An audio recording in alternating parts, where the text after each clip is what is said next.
En fait, ça dépend beaucoup de ce que la femme a vécu avant la ménopause et puis ça dépend aussi beaucoup de comment elle envisage tout ça, cette période de sa vie.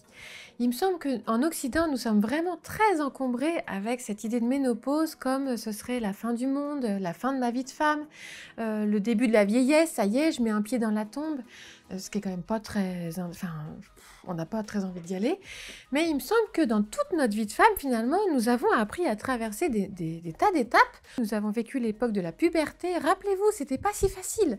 Vous avez votre poitrine qui s'arrondit, vous avez vos hanches qui sont devenues plus rondes, plus importantes. Peut-être que vous avez angoissé à l'idée de prendre une taille de pantalon en plus, etc.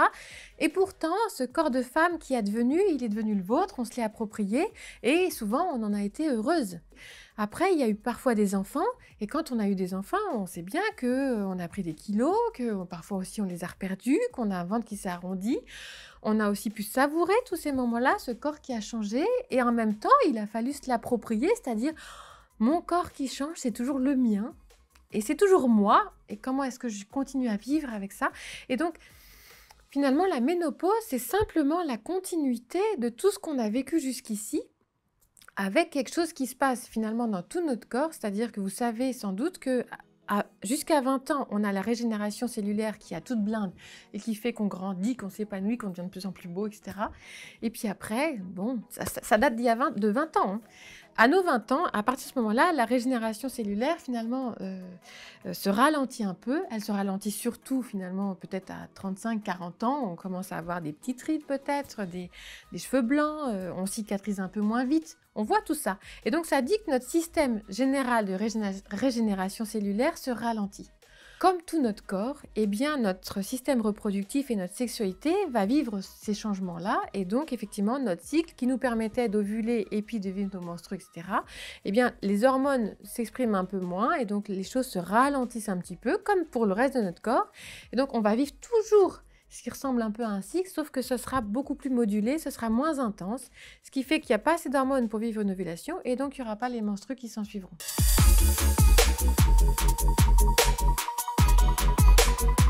Mais on continue à avoir des ovaires qui fonctionnent, on continue à avoir des hormones féminines dans tout notre corps, et ça, heureusement que c'est là, parce qu'on en a bien besoin pour vivre notre vie de femme jusqu'à la fin de nos jours. Et pour notre vie sexuelle, eh bien, ce qui va se passer, c'est que de la même manière que vous auriez fait du vélo depuis vos 10 ans, si vous continuez à faire du vélo, je ne vois pas en quoi être ménopausée, ça va changer quelque chose. Simplement, votre corps est habitué et donc, peut-être que quand même, parce que vous prenez un peu de l'âge, vous allez vous dire « Oh là là, quand même, maintenant je commence à avoir des courbatures », donc vous allez être invité à prendre peut-être davantage soin de vous. Vous allez aussi être invité à vous écouter davantage.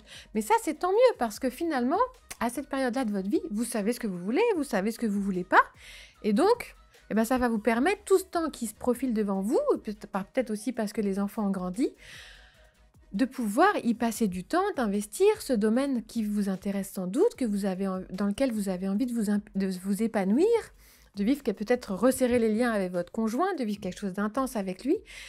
Et puisque vous savez tous les deux ce que vous voulez et ce que vous voulez plus, eh ben ça va vous donner une assertivité, peut-être aussi une connaissance de votre corps qui va vous permettre des choses possibles, peut-être qui d'ailleurs n'étaient pas possibles à 20 ans.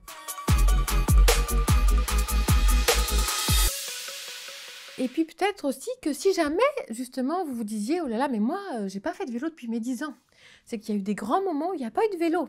Voire même, depuis mes 10 ans, j'ai jamais fait de vélo. Eh bien, figurez-vous que j'ai eu le témoignage d'une femme qui, à 74 ans, n'avait vécu aucune relation sexuelle.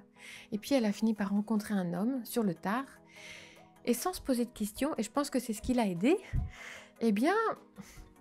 Comme ils avaient beaucoup de temps, ils ont commencé à faire beaucoup l'amour. Et ça s'est fait sans souci, en fait. Parce que simplement, je pense qu'elle n'avait pas beaucoup de croyances négatives sur le sujet. Et il me semble que c'est ça beaucoup qui peut nous handicaper, c'est d'avoir des croyances négatives sur le sujet, c'est de penser que ça y est, ça va être la fin du monde, ça y est, maintenant je vais vivre des sécheresses vaginales, ça y est, mes hormones vont pas faire le travail, ça y est...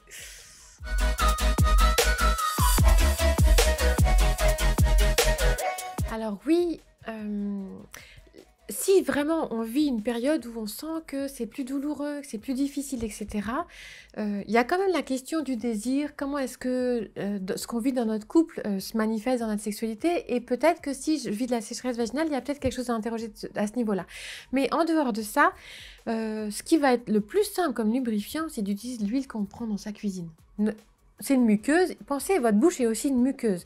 Si c'est bio, c'est encore mieux, mais l'huile de coco, alors quand on est ménopausé, ce qui va stimuler un peu les tissus et la production hormonale, c'est l'huile d'onagre.